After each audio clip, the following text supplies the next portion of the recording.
আগের দিন না হয় হরেনবেদের মেয়ের বিয়ের ব্যাপারটা শুনলাম। আচ্ছা ঠাকুর মশাই, কম কাহিনী তো শুনলাম না এতদিন আপনার জীবনের, কিন্তু একটা ব্যাপারে কোনোদিনও শোনা হয়নি। তারানাথ ভ্রুকুটি করে চোখ তুলল কিশোরীর দিকে, বলল, কোন বিষয়ের কথা বলছো বলো তো? বলছিলাম ওই আপনার বিয়ের ব্যাপারটা, মানে আমরাও বিয়ে করেছি, বিয়ের দিনে কত আচার নিয়ম পালন করেছি, তবে আপনার সময়ও কি এইসব নিয়ম কানুন এমনই ছিল নাকি?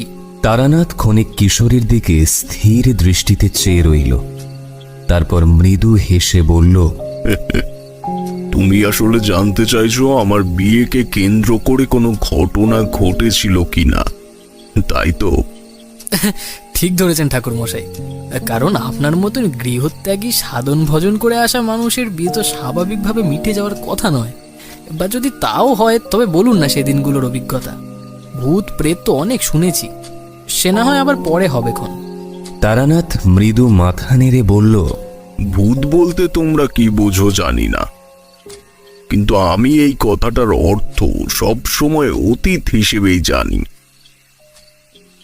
যাই হোক, তুমি ঠিকই বলেছ, আমার বিয়ের দিন এক ভয়াবহ ঘটনা ঘটেছিল। এক প্রকার বলতে পারো বিয়েটা হয়তো সেদিন হতোই না। বলেন কি ঠাকুর মশাই? তারানাথ চোখ বুঝে দুটো দীর্ঘ নিঃশ্বাস ছাড়ল, তারপর শান্ত দৃষ্টিতে আমাদের দিকে তাকিয়ে বলতে শুরু করল, প্রেম কি জিনিস তা বোধহয় আমার থেকে ভালো কেউ জানে না। মধুসুন্দরী দেবীর প্রেমে আমি সম্পূর্ণ পাগল হয়ে গিয়েছিলাম সে সময়। বরাকর নদীর তীর থেকে তুলে এনে ছোট কাকা ও বাবা আমায় ঘরের মধ্যে আটকে রেখে দিল টানা কয়েক মাস। মাঝে মাঝেই স্বপ্ন দেখে চিৎকার করে বাড়ি মাথায় করতুম। দেখতাম দেবী আমার জন্য অপেক্ষা করছে নদী তীরবর্তী জোনাকি ভরা ছাতিম গাছের নিচে। সে ক্রুদ্ধ হচ্ছে আমার এমন ধৃষ্টতায়। পরক্ষণেই বাড়ির লোকের কুৎসায় আমার ঘুম ভেঙে যেত। তবে সে মোহময়ী বোধহয় আমার আপাত অবস্থা বুঝতে পেরেছিল। ধীরে ধীরে আমি সুস্থ হতে শুরু করলাম। নিজেকে নিজে কত বুঝিয়েছি, কত দ্বন্দ্ব করেছি তার ইয়ত্তা নেই। প্রায় বছর ঘুরে যাওয়ার পর আমি ঘর থেকে ছাড়া পেলাম। তাও সেটার কারণ ছিল আমার ঠাকুরমার অসুস্থতা। কিন্তু অবাক কাণ্ড কি জানো? যেসব গ্রামবাসী ও দূর সম্পর্কের আত্মীয়রা ঠাকুমাকে দেখতে এসেছিল, তারা ঠাকুমার চেয়ে আমার অবস্থা দেখে বেশি আতঙ্কিত হয়ে গেল। কি বলবো তোমাদের, নিজের চেহারা নিজের দেখলে মায়া হতো তখন আমার। চামড়াগুলো যেন আর নিজেদের অস্তিত্ব বজায় রাখতে চায় না। মনে হতো শরীরের প্রত্যেকটা হাড় চামড়াগুলোকে টেনে ভেতরে ঢুকিয়ে নিয়ে নিজেদের অবস্থানকে প্রকাশ করতে চায়। ঠাকুমার সামনে গিয়ে যখন দাঁড়ালাম, সে হাতের ইশারায় আমাকে তার কাছে ডাকলো। আমি ওনার মাথার কাছে বসতে উনি বললেন, প্রজাপতি যোগে সময় হয়েছে খোকা, তুই যেন পিছু পাহস নে। আমি থাকতে থাকতে এ কাজ সেরে ফেল। আমার ছোটবেলার সব থেকে কাছের বন্ধু ছিল আমার ঠাকুমা। তার মৃত্যু শয্যায় এই নির্দেশ প্রত্যাখ্যান করার সাধ্যই আমার ছিল না। ঠাকুমার হাত চেপে ধরে কপালে ঠেকিয়ে তার আশীষ প্রার্থনা চেয়ে দাওয়ার দিকে এলাম। বাবা সেখানে গ্রামের কয়েকজনের সাথে গল্পগুজব করছিলেন। আমি সেখানে গিয়েই কথাটি পারলাম।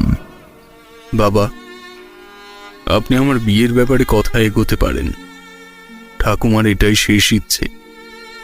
ঠাকুমার ইচ্ছেতেই পরিবারের প্রতিটি মানুষের মুখে হাসি ফুটল ঠিকই, আমার মুখে কিন্তু কৃত্রিম হাসিটুকুও ফুটল না।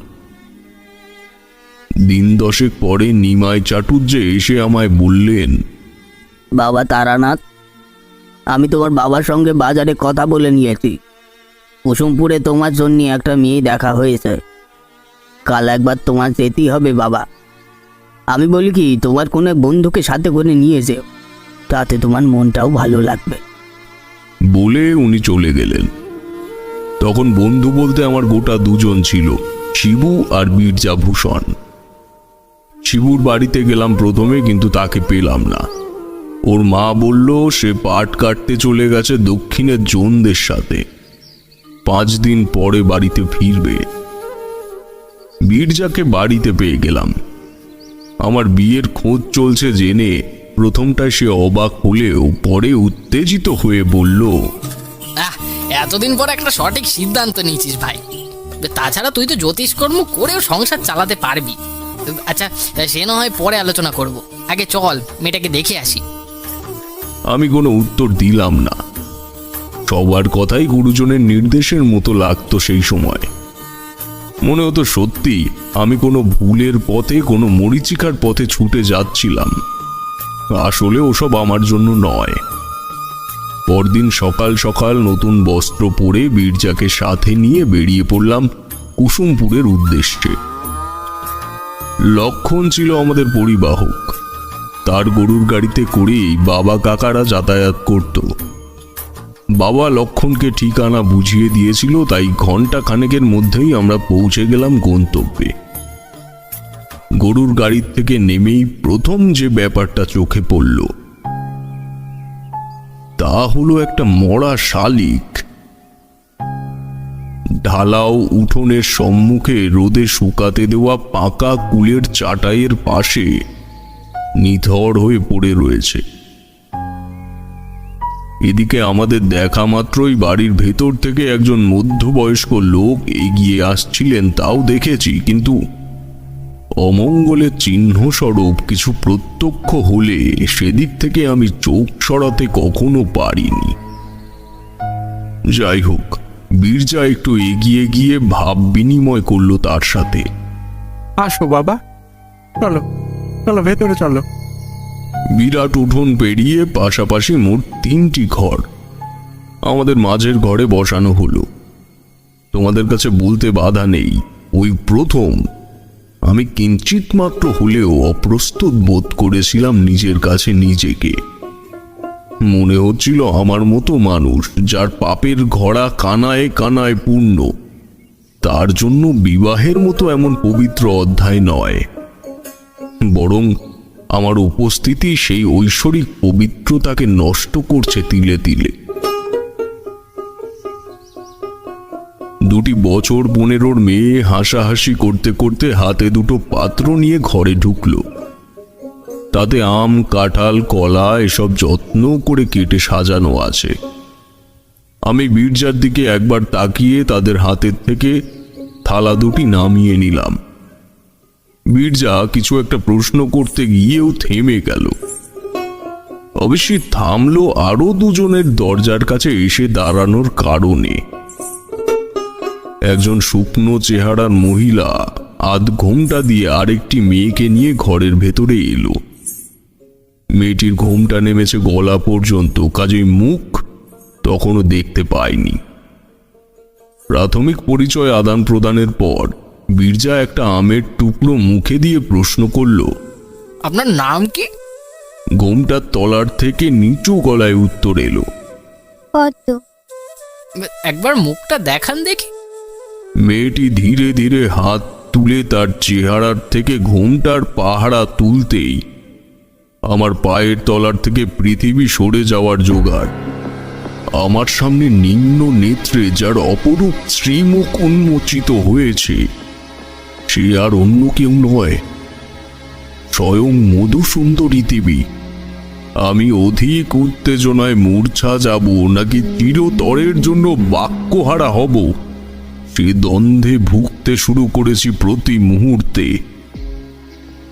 সে আমার দিকে তাকায়নি, কিন্তু আমি নিশ্চিত দেবী আমায় আবার কোনো না কোনো মায়াজালের মধ্যে ফেলতে চাইছে। নতুবা এ কি করে সম্ভব? রূপের মধ্যে এমন মিল তো আশ্চর্য ঘটনার স্বরূপ নয়, এ অলৌকিকতার স্বরূপ। আমার গলা শুকিয়ে কাঠ হয়ে গেছিল, একটাও কথা সরল না জিভের থেকে। মেয়েটিকে নিয়ে মহিলা বেরিয়ে যেতে বীরজা আমায় বলল, কি রে ভাই, এত বড় গুঁতো মারছি তোকে, কোনো রকম সাড়াই দিচ্ছিস না। কি কেমন লাগলো তোর? পছন্দের বিষয় তো মুছেই দিয়েছি কবের থেকে বীরজা। তোরা যেমন বলবি তেমনই হবে। সেদিন আরো মিনিট 10 বসে বের হলাম। উঠোনে নেমে দেখলাম মেয়েটির বাবা, অর্থাৎ যে ভদ্রলোক আমাদের আপ্যায়ন করলেন, উনি মরা শালিকটাকে লাঠি দিয়ে ঠেলতে ঠেলতে বাড়ির সীমানার বাইরে নিয়ে যাচ্ছেন। বীরজা তার সাথে কিছু কথা বলে এসে আমায় নিয়েই আবার গরুর গাড়িতে চাপল।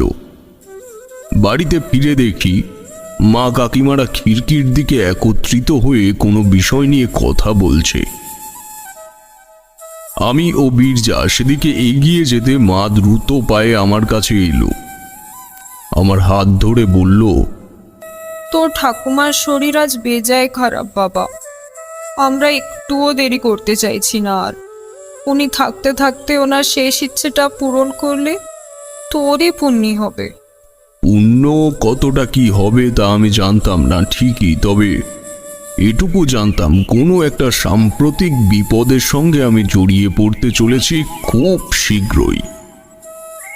সব শুভর মধ্যেও অশুভ বাতাস ঢুকে পড়েছে ইতিমধ্যেই।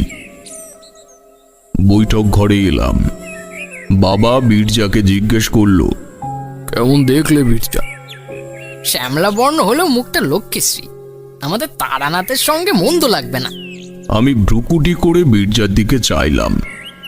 পরক্ষণে টের পেলাম সে যা দেখেছে আমি তা প্রত্যক্ষ করিনি। আমি যাকে দেখেছি তার গায়ের রং শুধু ফর্সা বললেও ভুল হবে। শুভ্রতার থেকে যদি ছটা বের হতে শুরু করে তাহলে কেমন হয় ভেবে দেখেছ? মধুসুন্দরী দেবী ঠিক সেই রকম। বাবা ও গ্রামের কয়েকজন গিয়ে শ্রাবণের 10 তারিখে আমার প্রজাপতি যোগের দিন ঠিক করে এলেন। যেদিনের কথা বলছি সেদিন থেকে আমার বিয়ের তারিখ সময় ছিল মাত্র 9 দিন। দিন 5 মধ্যেই বাবা যতটা সম্ভব কাছের আত্মীয়দের নিমন্ত্রণ সেরে ফেলল, আরো 2 জন লোককে সাথে নিয়ে। ঠাকুমার শরীর দিন দিন অবনতির দিকে যাচ্ছে দেখে বাড়ির মা কাকিমাদের দুশ্চিন্তা দিন দিন বাড়ছিল। অবশেষে এলো সেই দিন যেদিন ঘুম ভাঙল শাঁখের শব্দে। বাইরে বেরিয়ে এলাম। দেখি মা কাকি ও পাড়া প্রতিবেশী মেয়েরা মহা আনন্দে হল্লা করতে করতে জল সইতে যাচ্ছে। সূর্যোদয়ের আগে এই জল এনে রাখার নিয়ম, সেদিনও ব্রহ্ম মুহূর্তে এই ক্রিয়া সম্পন্ন হল। বীরজা শিবু দুয়ে মিলে কোমর বেঁধে কাজবাজে নেমে পড়েছে। বাড়ির উঠোনে শামিয়ানা টানিয়ে এক প্রান্তে 4টে কলা গাছ পুঁতে স্নানের জায়গা বানানো হয়েছে। সবই দেখছি এবং ছোট থেকেও দেখে আসছি। তবে বিগত দিনগুলি একরকম ভাবে কাটলেও সেদিনটায় অস্বস্তি আরো বাড়লো আমার। মনে হলো আর এক ধাপ এগোলেই জীবনের এমন এক অধ্যায়ের সঙ্গে আমি যুক্ত হয়ে পড়ব যেখান থেকে বেরিয়ে যাওয়াটা আমার পক্ষে অসম্ভব। আমি কি পারবো আদৌ গৃহী জীবন যাপন করতে? শরীর কেমন অসাড় হয়ে পড়ল আমার। ঠাকুমার ঘরে গিয়ে দেখি আজ আর তার পাশে থাকার মতো সময় কাউর হাতে নেই। তার মুখের দিকে তাকিয়ে আমার চোখের থেকে জল বেরিয়ে এলো। তার কাছে মাথা ঝুঁকিয়ে বললাম, ঠাকুমা, ঠাকুমা, তুমি তো সবটাই জানো, আমি জানি, তবুও কেন এমন শর্তে আমায় বাঁধলে? আমি জানি না আমি ঠিক করতে চলেছি না ভুল, তবে এটুকু বুঝতে পারছি ঠাকুমা, এতে আমার মনের বিন্দু মাত্র সায় নেই। ঠাকুমা আমার দিকে জল ভরা চোখে চেয়ে বলল, খোকা, তুই জন্মানোর সময় আকাশে এক বিভৎস নীল উল্কা ছুটেছিল। সেদিন তোর দাদু বলেছিলেন, উপযুক্ত সময় তারানাথের বিয়ে না দিলে তার সংসার জীবন হয়তো হবে না। যে যুগে ওর জন্ম হলো তা অতি ভয়ানক। এ কথা তোর বাবা জানে যে এই চক্কতি ভিটেতে এমন এক পুত্র সন্তানের জন্ম হবে। অমর জীবন ভট্টাচার্য নামে একটি আশ্চর্য ছেলে এ কথা কয়েক যুগ আগেই জানিয়ে গেছে। তাই আমি বেঁচে থাকতে থাকতে তোর বিয়েটা হলে ওপারে গিয়েও আমার মনটা শান্তি পাবে। কিন্তু ঠাকুমা, কে এই অমর জীবন যে আমার জীবন শৈলী লিখে গেছে? ঠাকুমা চোখ বুজে বলল, জানি না খোকা, তা আমি জানি না। আমি ঠাকুমার মাথায় খানিকক্ষণ হাত বুলিয়ে আবার উঠোনে এসে দাঁড়ালাম। বাড়ির পেছনে শ্রীহরি ঠাকুর উনুন কেটেছে লোকজন নিয়ে। সেখানেও দেখলাম একদল মানুষের ভিড়। আমার সময় কোনো বাড়িতে বিয়ে বাঁধলে আশপাশের প্রতিবেশীদের টানা 2-3 দিন সে বাড়িতেই খাওয়া দাওয়া হতো। তারপর তোমাদের তো আগেই বলেছি, আমরা কোনো কালেই খুব একটা গরিব ছিলাম না। প্রপিতামহের অগাধ সম্পত্তি আমার ঠাকুরদা বাবা আত্মসাৎ করার পরেও পর্যাপ্ত পরিমাণে থেকে বেশিই পড়েছিল। যদিও এখন আর সেসব কিছুই নেই। আমার ছোট ভাইয়েরা এবং কাকার ছেলেরা সব নষ্ট করে ফেলেছে। হলুদ মেখে যখন নতুন পিঁড়িতে স্নানে বসলাম তখনও পর্যন্ত সবকিছু ঠিকই ছিল। সমবয়সী মেয়েদের হাসি ঠাট্টা ও আমার বন্ধুদের রসিকতায় মনটা ধীরে ধীরে বদলের দিকে যাচ্ছিল, কিন্তু বিপত্তি হলো তার কয়েক ঘন্টা পরে। তোমরা হয়তো জানো, ছেলের গায়ের হলুদ মেয়ের বাড়িতে গিয়ে তা দিয়েই তাকে স্নানের আগে প্রসাধন করা হয়। তা আমার বাড়ির লোক যারা গেছিল ও বাড়িতে, তারা ফিরে এসে জানালো মেয়ের বাবার নাকি বেজায় শরীর খারাপ, বিছানা থেকে ওঠার মতো পরিস্থিতি নেই। বাবা শুনে বললে, এই অনেক আগের থেকেই বলছিলেন আর শরীরটা ভালো নয়, তবে আজকে এই অবস্থা হতে হলো। সব ভালোই ভালোই মিটলেই হয়। আরে ওসব নিয়ে মন খারাপ করে লাভ নেই, একমাত্র মেয়ের বিয়ে, বুঝতেই তো পারছেন। তাই হয়তো শরীরটা খারাপ হয়ে পড়েছে। বীরজার কথা ঠিক হলেই বোধহয় ভালো হতো।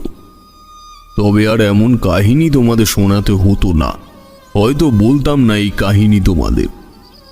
নেহাত মেয়ের বিয়ে হয়ে গেছে, তারপর পাপের ঘোড়া এখন অনেকটাই হালকা, তাই জমিয়ে না রেখে বলেই দিচ্ছি। যাক, আমার সর্বনাশের গল্পগুলো শুনে কাউর যদি পৌষ মাস হয় তবে তাতেও প্রায়শ্চিত্ত বোধ হয় আমার। সেদিন বিকেল থেকেই আকাশ কেমন ভারী হয়েছিল। শ্রাবণের মেঘের ধমক কেমন তা তোমাদের অজানা নয়। গ্রাম অঞ্চলে যেন চাষিদের ডাকে বজ্রদেব খুব প্রসন্ন হয়ে প্রকট হতো তখন। সময়ে সময়ে বৃষ্টি দিয়ে প্রত্যেকের সংসারকে প্রাণোচ্ছল করে রাখতেন সৃষ্টির দেবতারা। তবে এখানেও পৌষ মাস ও সর্বনাশের উপমাটা প্রযোজ্য। আমার বাড়ির লোক, আত্মীয় স্বজন প্রত্যেকেই আকাশের দিকে তাকিয়ে হতাশাজনক মন্তব্য করতে লাগলেন। বাবা আরো 2টো বাড়তি গরুর গাড়ির ব্যবস্থা করে নিলেন, যাতে অতিথিদের কাউকে ভিজতে ভিজতে যাতায়াত করতে না হয়। সন্ধ্যার সময় দুই বন্ধু আমায় সাজিয়ে মাথায় টোপর দিয়ে তৈরি করে দিল। নরেন পুরুত সময় গণনা করে জানিয়েছিলেন রাত 8টার পর লগ্ন লাগবে। তাই বরপক্ষের গরুর গাড়ি ঘন্টা দুয়েক হাতে রেখেই গড়াতে শুরু করলো। কেবল মায়ের পায়ে প্রণাম করে যখন বের হলাম, তখন মা বলল, ঘরের লক্ষ্মী নিয়ে ফেরো বাবা, আমি তোমাদের জন্য অপেক্ষা করে থাকবো। রামজয়পুর পেরোতে না পেরোতেই প্রলয়ের বর্ষণ শুরু হলো এ রাতে। পরপর সমস্ত গরুর গাড়ি লাইন দিয়ে দাঁড়িয়ে গেল রাস্তার পাশে। বীরজা বলল, এক কাহিনী বটে। হ্যাঁ, একটু সময় নিয়ে না বেরোলে কি হতো বলতো? উফ, এ কি বৃষ্টি! সত্যি দুর্ভেদ্য সে বর্ষণ। প্রকৃতির করাল তাণ্ডবের মাঝে আমরা যেন নেহাতি তুচ্ছ কয়েকটা জীব, যাদের প্রয়োজন ও বিনোদনে প্রকৃতির কোনো সম্মতিসূচক আচরণ নেই। টানা 30 মিনিট পর ঈষৎ পাতলা হলো বৃষ্টি। গরুর গাড়ির চালকরা মাথায় তেরপল দিয়ে বাধ্য হয়ে এগোতে শুরু করলো। দূরের থেকে ক্লান্ত সানাইয়ের শব্দ শুনে গাড়ির ভেতরে গুঞ্জন উঠল, আর আমার বাড়ল হৃদস্পন্দন। আমিও আমার বন্ধুরা ছিলাম মাঝের গাড়িতে। গন্তব্যে পৌঁছে দেখলাম আগের গাড়ির বরযাত্রীর লোক মাথা বাঁচানোর তাগিদে কনে যাত্রীর সঙ্গে মিশে গেছে। মেয়ের মা শ্রী সাজিয়ে নিয়ে এসে আমায় বরণ করলো ঠিকই, তবে কেউ না বুঝলেও আমি তার মুখে একটা বিষণ্ণতার ছায়া দেখলাম। নিচু গলায় প্রশ্ন করলাম, পদ্মর বাবা ঠিক আছে তো? আমার প্রশ্ন শুনে উনি ইতস্তত করলেন। তারপর কাপড়ে মুখ চেপে ফিরে গেলেন গোটা দল নিয়ে। আমি বাড়ির চৌহদ্দিতে পা দিতেই অনুভব করলাম পরিস্থিতি মোটেই স্বাভাবিক নয়। এত আলো, এত লোকজনের মাঝেও কি একটা অশুভ হাওয়ার মিশেল হচ্ছে, যেটা ক্রমবর্ধিত হচ্ছে প্রতি মুহূর্তে। আমাকে একটা চৌকিতে বসিয়ে বীরজা গেল বাড়ির ভেতরটায়। শিবুকে তো আসার পর থেকে আর খুঁজেই পেলাম না। কানাঘুষো শুনলাম মেয়ের বাবার শরীর এখন অত্যন্ত খারাপ, কন্যাদান করতে পারবে কিনা বলা যাচ্ছে না। বীরজা এসে বলল, তারানাথ, খবর নিয়ে এলাম, অবস্থা একেবারেই ভালো না। বেশ কয়েকদিন থেকে নাকি ডাক্তার বদ্যি দেখছে, কিন্তু কোনো রোগ ধরতে পারছে না। মনের খটকাটা বদ্ধমূল হলো। অশুভ কিছুর সূত্রপাত তো আজ নয়, যেদিন এসেছি সেদিন থেকেই হয়েছে। তবে তখন তার প্রভাব পরিবেশে সে প্রমাণ বহন করতে পারেনি। কিন্তু এখন সেই অমঙ্গলের ছায়া সম্পূর্ণভাবে এই বাড়িকে গ্রাস করে আছে। আমার বুকে গাত্রবন্ধনের বীজ মন্ত্র তখন উল্কি করা ছিল না, কাজে কোনো বিপদ চোখের সামনে প্রত্যক্ষ করলেও তাতে ঝাঁপিয়ে পড়ার সাহস তখন আমার জন্ম নেয়নি। এমন সময় কনে পক্ষের মধ্যে একজন বলল, এই এতবার কুড়িয়ে সবাই দিয়ে বললাম, পদ্মর বাবা স্ট্রোক উল্টে যাচ্ছে মাঝে মাঝেই। এসব ওজার কাজ, ডাক্তার কিছু করতে পারবে না। মনের ইচ্ছেটা সহযোগিতা পেল এই কথা শোনার পর। লজ্জা কাটিয়ে প্রশ্ন করলাম, আমি একবার দেখতে পারি তাকে? যে কজনের কানে কথাটা গেল প্রত্যেকে থ হয়ে আমার দিকে কিছুক্ষণ চেয়ে রইল। তারপর কোনে পক্ষের লোকটি বললে, তুমি দেখবে, বেশ আমার সাথে এসো। আমি তার পিছু নিলাম। আমার পেছন পেছন আর একটা জমায়েত চলল। তোমরাই ভেবে দেখো, একটা বিয়ে বাড়ির সুন্দর সাজানো পরিবেশের মধ্যে মেয়ের বাবাকে নিয়ে এমন উতলতার সৃষ্টি হলে কেমন পরিস্থিতি হয়। পদ্মর বাবার ঘরে পৌঁছে দেখি উনি নিথরভাবে বিছানায় পড়ে আছে। বিভিন্ন মানুষে বিভিন্ন উপশমের চেষ্টা করেছে, তা ওনার পোশাকের আলুথালু অবস্থা দেখলেই বোঝা যায়। তবে সে কিন্তু চোখ বুজে শুয়ে নেই। সাদা পাথরের টুকরোর মতো ঠিকরে বেরিয়ে আসছে তার দুটো চোখ। তার দৃষ্টি অনুসরণ করতেই আমার বুকের ভেতরটা হিম হয়ে গেল। দেখলাম টালি বাঁধানো বাঁশের কাঠামোর ফাঁকে আটকে রয়েছে একটা ঘন কালো ছায়া। সে ছায়া সজীব কিন্তু স্থির, অর্থাৎ সে কালো ছায়ার মধ্যে ফুটন্ত তেলের মতো অস্থিরতা আমি লক্ষ্য করছি, কিন্তু স্থানবিন্দু নির্দেশ করছে এটাই যে পদ্মর বাবাকে স্থির দৃষ্টিতে পর্যবেক্ষণ করছে। মুখ থেকে না চাইতেই বেরিয়ে গেল, ঘোর বিপদ। আমার পেছনে বীরজা দাঁড়িয়েছিল। সে থমথমে গলায় বলল, তুই কি কিছু বুঝলি? আর উপরে কি দেখছিস তারা?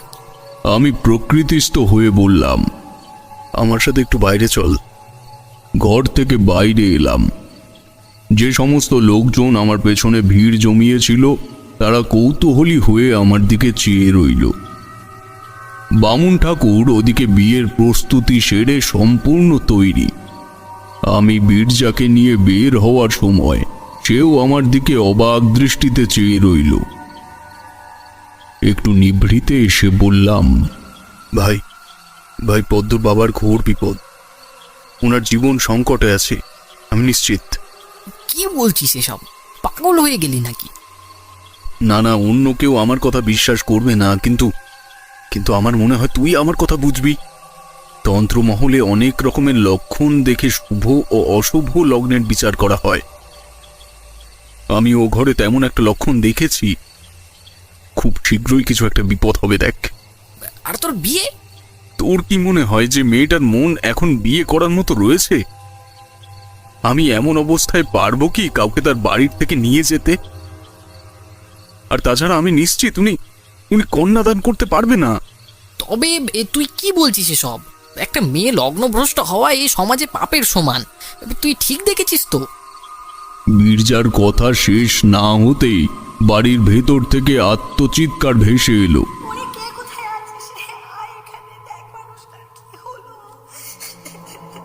আমি বীরজাকে বললাম, ও দেখ মিললো আমার কথা। ভাই ভাই ভাই, তুই এদিকটা সামলা, আমি আসছি। যা যা যা, এখানে দাঁড়িয়ে থাকিস না, যা যা যা যা যা। বীরজা চলে গেলে আমি ও বাড়ির থেকে বেশ খানিকটা দূরে ছুটে চলে গেলাম। গলার রজনীগন্ধার মালা পায়ের তলায় পড়ে অন্ধকারে মিলিয়ে গেল। মনে তখন আমার একটাই চিন্তা ঘোরাফেরা করছে, সেটা হলো সেদিন পদ্মর দেহ অহরণে ফুটে ওঠা মধুসুন্দরী দেবীর রূপ। তিনি ইঙ্গিত বহ হয়ে এসেছিলেন সেদিনই আমার সামনে, আমি বুঝতে পেরেছিলাম। তবে পরবর্তীতে তা প্রেমের মোহ ভেবে আমি ভুলে গেছিলাম। প্রকৃত গুরু নেই তখন আমার, না আছে তখন কোনো বিপদ থেকে মানুষকে রক্ষা করার মতো জ্ঞান। কেবল একজনকেই ধ্যান জ্ঞান ও গুরুমা হিসেবে মেনেছিলাম আমি। তাই আমার শ্বশুরালয় থেকে বেশ খানিকটা দূরে একটা জঙ্গল মতো জায়গায় এতগুলো মানুষের বুক ফেটে যাওয়া কষ্টকে লাঘব করার উদ্দেশ্যে মধুসুন্দরী দেবীকে আহ্বান করতে শুরু করলাম। দেবী দেবী, আমার বৈষয়িকতার টান নেই, না আছে সংসার করার ইচ্ছে। তবে চোখের সামনে একটা সংসার নষ্ট হয়ে যাবে, একটা মেয়ে কলঙ্কের ভূষণে ভূষিত হবে, এ তো মেনে নিতে পারবো না আমি। দেবী, আমি স্বেচ্ছায় বিবাহের সিদ্ধান্ত নেইনি ঠিকই, তবে এই মেয়েটার পদ্মর তো কোনো দোষ নেই। ওর বাবার দেখা হাজারো সুস্বপ্নের ফল কি এই দেবী? তুমি তো সর্বজ্ঞ, আমায় পথ দেখাও আমায় তুমি। আমার বিশ্বাস তুমি আমার ডাক শুনতে পারছো। কি বিভৎস সে নীরবতা, কি ভয়ঙ্কর সে জঙ্গলের কালি কেশের ন্যায় অন্ধকার। বিভোর হয়ে জল ভরা চোখে চেয়ে আছি আকাশের দিকে। ঠিক তখনই চারিদিক উদ্ভাসিত হয়ে গেল একটা ক্ষীণ নীল আলোর আস্তরণে। সে আস্তরণের পর্দা মুলায়েমের মতো মসলিন। ধীরে ধীরে যেন বহু দিন ধরে বেঁধে রাখা চোখের পিতেটা কেউ খুলে দিল। সেই আলোক মায়ায় দেখলাম আমি একটা মোটা গাছের গুড়ির কাছে দাঁড়িয়ে আছি এবং সেই গাছটির ছাতার মতো নুইয়ে থাকা ঝাপটানো প্রশাখার আয়তন নিয়েই মন্থর গতিতে আমার চারিদিকে পরিক্রমণ করছে সেই আলোক বলয়। পরক্ষণেই এক হাতের মধ্যে শুভ্র বস্ত্র পরিহিত অবস্থায় আবির্ভাব হলো দেবীর। বহুদিন পরে তার মলিন কণ্ঠস্বর শুনতে পেলাম। সে বলল, তারানাথ, তুমি ভূমিষ্ঠ হয়েছ এমন মহচ্ছন্ন ভবঘুরে পুরুষ হয়ে থাকার জন্য নয়। বহু মানুষ তোমার জীবনের প্রেক্ষাপটে আসবে। কেউ আসবে সংকট নিয়ে, কেউ আসবে নিয়ে হিংসা। আজ পদ্মর বাবা যে পীড়ায় জ্বলে পুড়ে মরছে তার কারণ সে নিজেই। রক্ষাকালীর কাছে মানত করলে সময় মতো তার মানত দিতে হয়, নইলে সেই কালী কপালিনী রূপ ধারণ করে। তার মেয়ের বিয়েকে উৎসর্গ করে সে মানত করেছিল এই গ্রামের মন্দিরে। তা কি তার আদৌ মনে আছে? মা তাকে মনে করাতে চাইছে বারংবার। এসব অমঙ্গল সূচক সংকেতের কারণ এই যে সে তার ভক্তর থেকে মানত পূজা চায়। তুমি দ্রুত তাকে নিয়ে বেরিয়ে পড়ো মন্দিরের উদ্দেশ্যে। সেখানেই সম্পূর্ণ হোক তোমার বিবাহ ক্রিয়া।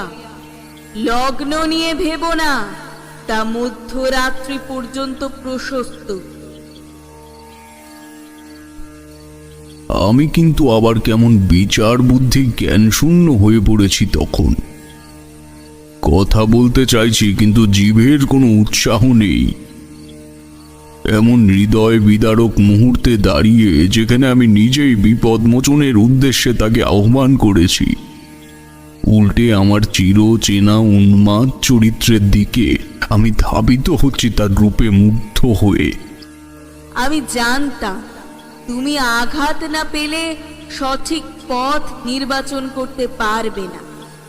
তবুও বলে রাখ, এক কন্যা সন্তানের জন্ম দেবে তুমি। আমার আশীর্বাদ রইল। তবেই না জীবনে যত ভুল করবে সেগুলোকে শুধরে নেওয়ার চেষ্টা করবে। পুত্র সন্তান তোমার জন্য প্রাপ্য নয়। ধনী না হলেও আমরণ মোটা ভাত কাপড়ের অভাব তোমার রইবে না। এখন যাও, এখন যাও তারানাথ, আর দেরি করো না। এই নির্দেশ দিয়ে দেবী অন্তর্ধান হলেন। আমি জানতাম উনি আর দেখা দেবেন না আমায়। সময় নষ্ট না করে দৌড় লাগালাম শ্বশুরালয়ের দিকে। পৌঁছে দেখি কয়েকজন লোক মিলে তার হাতে পায়ে সর্ষের তেল ডলছে। একজন বৈদ্যকেও ডেকে আনা হয়েছে, কিন্তু সে হতাশ মুখে চেয়ে আছে পদ্মর বাবার দিকে। আমি দ্রুত ব্যাপারটা ওনার পরিবারের সদস্যদের জানালাম। সেই রাতে সবাই আমার কথায় অবাক হলো। কেউ কেউ বুঝলো আমি হয়তো অনেক বড় মাপের একজন জ্যোতির্বিদ। শুধু আমি জানতাম আসলে কিভাবে আমি বলতে পারলাম। উনি মায়ের কাছে কি মানত করেছিলেন জানি না, তবে একটা কলা আর সুপুরি বলি দিয়ে মাকে শান্ত করা গেল। মধুসুন্দরী দেবীর কথা মতো রাত 12টার পরেই ওই কুসুমপুর গ্রামের রক্ষাকালী মায়ের সম্মুখে পূর্ণ হলো আমার বিবাহের আচার। তবে দেবী বলেছিলেন, আঘাত না পেলে আমি সম্পূর্ণ গৃহী হতে পারবো না। জানতাম না এমন একটা আঘাত অপেক্ষা করছে আমার জন্য। বউ নিয়ে বাড়ি ফিরে দেখি মা ফুঁপিয়ে ফুঁপিয়ে কাঁদছে। তার বোবা চোখের ইশারা আমায় ঠাকুমার ঘরের দিকে ইঙ্গিত করলো। আমি ছুটে গেলাম ঠাকুমার ঘরে। ঠাকুমা,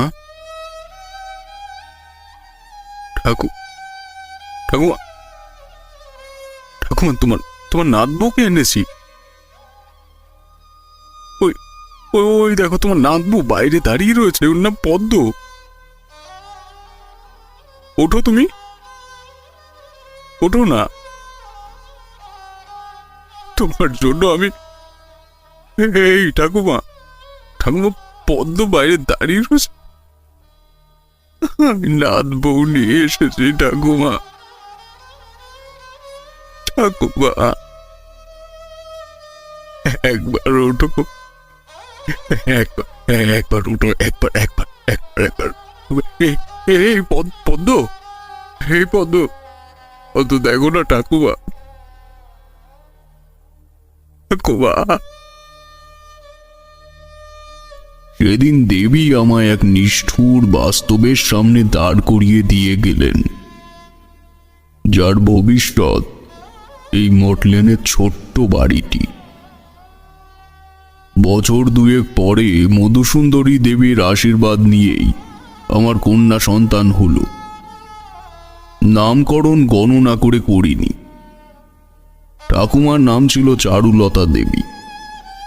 সেখান থেকেই ওর নাম রাখলাম চারি।